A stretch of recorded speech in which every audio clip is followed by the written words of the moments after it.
Welcome back. Canada's gross domestic product, the value of all goods and services produced in the economy, grew by 0.3% in October. That was from September to the end of October.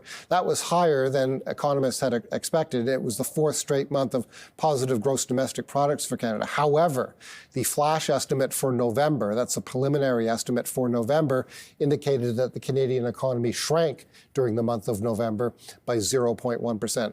Let's bring in an expert for a conversation on these numbers and what they mean to Canadians and the Bank of Canada.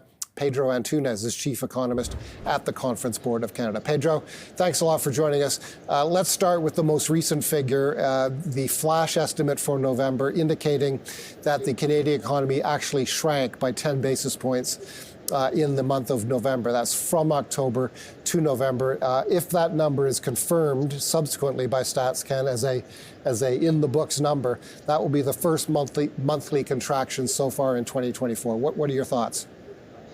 We just, with the flash estimate, we don't really know what's driving that, but we do know that we had a better than expected performance. In fact, Statistics Canada revised up September and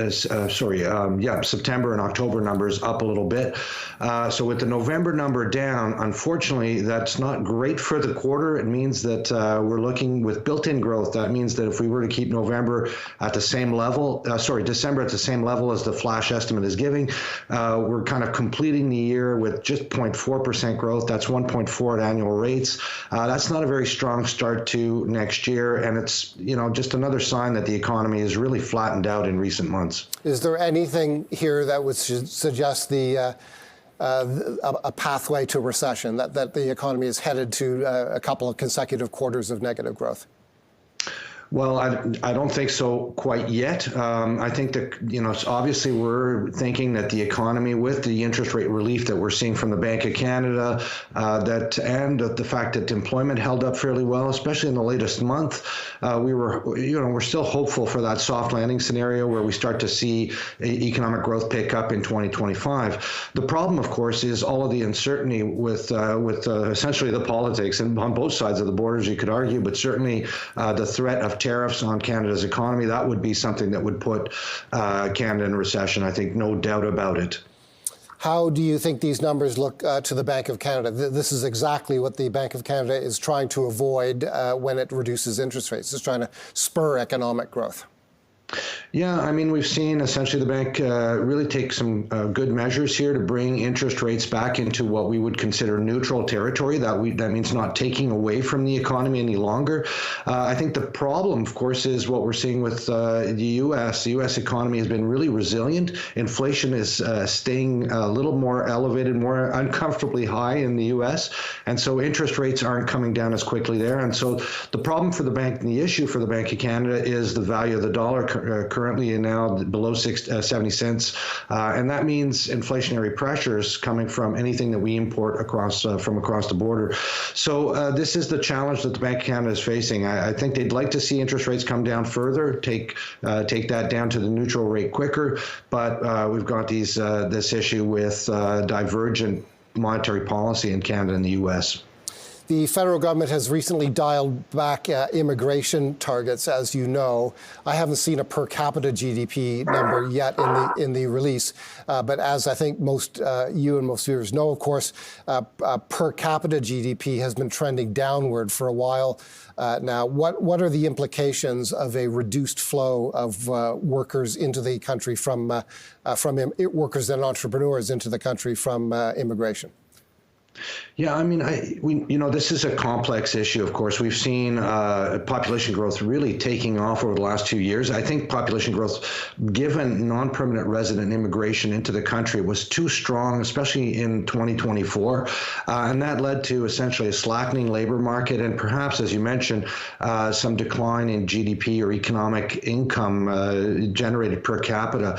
So a reversal of that policy, we're essentially seeing the government now looking to bring population growth into negative territory very, very quickly in 2025.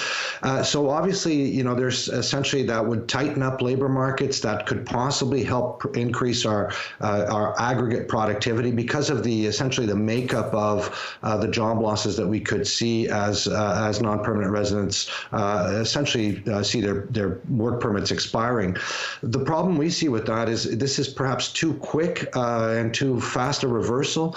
And in fact, when the economy is already looking quite weak for 2025, to have such a dramatic change in population growth could in fact put us into a slowing economic growth. In fact, it could put us into a recession environment. We don't think that's the baseline, but there's risks associated with that as well. And you mentioned the tariff risk as well. Let's talk more about that. As an economist, how do you think about that at this stage? There are only threats at this point. Many people believe it is a bargaining position, but surely the government of Canada will have to respond somehow, and it's certainly not impossible that tariffs of some level will be placed on Canadian shipments of Canadian goods into the United States.